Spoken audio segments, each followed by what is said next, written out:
Digital યુગમાં ઇન્ટરનેટનો વધતો વ્યાપ અને ટેકનોલોજીના વધતા ઉપયોગ વચ્ચે સાયબર સુરક્ષા અત્યંત અનિવાર્ય બની છે।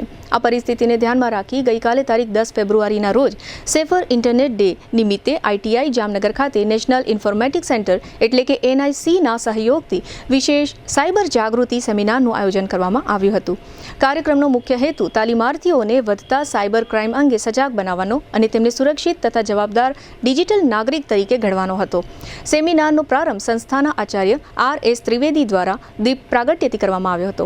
કાર્યક્રમ દરમિયાન આઈટી ક્ષેત્રના નિષ્ણાતોએ વક્તા તરીકે ઉપસ્થિત રહી તાલીમાર્થીઓને આધુનિક સાયબર જોખમો, ઓનલાઈન છેતરપિંડીના નવા કૌશલ અને ડિજિટલ સુરક્ષાના મૂળભૂત સિદ્ધાંતો વિશે વિસ્તૃત માર્ગદર્શન આપ્યું। મજબૂત અને અનન્ય પાસવર્ડ રાખવાનું મહત્વ, સોશિયલ મીડિયા અને બેન્કિંગ વ્યવહારોમાં 2 સ્ટેપ વેરિફિકેશનનો ઉપયોગ, અજાણી લિંક્સ, ફિશિંગ મેસેજ અને ફેક ન્યૂઝથી સાવચેત રહેવાની રીતો, કોઈપણ સંજોગોમાં ઓટીપી અન્ય સાથે શેર ન કરવાની કડક ચેતવણી વિશે સમજાવ્યું હતું।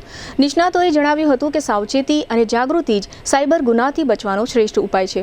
સાયબર ગુનાનો ભોગ બન્યાની પરિસ્થિતિમાં ત્વરિત કાર્યવાહી કેટલી મહત્વપૂર્ણ છે તે સમજાવતા સાયબર હેલ્પલાઇન નંબર 1930 પર તરત જ સંપર્ક કરવાનો અને સરકારી ઓનલાઈન સાયબર ક્રાઇમ પોર્ટલ પર ફરિયાદ નોંધાવવાની પ્રક્રિયા અંગે પ્રાયોગિક માહિતી પણ આપવામાં આવી હતી। કાર્યક્રમમાં આઈટીઆઈ જામનગરના આચાર્ય, ફોરમેન ઇન્સ્ટ્રક્ટર, સ્ટાફગણ તથા મોટી સંખ્યામાં તાલીમાર્થીઓ ઉત્સાહપૂર્વક જોડાયા હતા।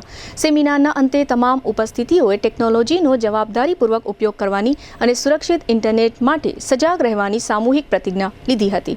આ સેમિનાર ડિજિટલ સુરક્ષા પ્રત્યે જાગૃતિ લાવવા માટે એક મહત્વપૂર્ણ અને સમયોચિત પગલું સાબિત થયું છે।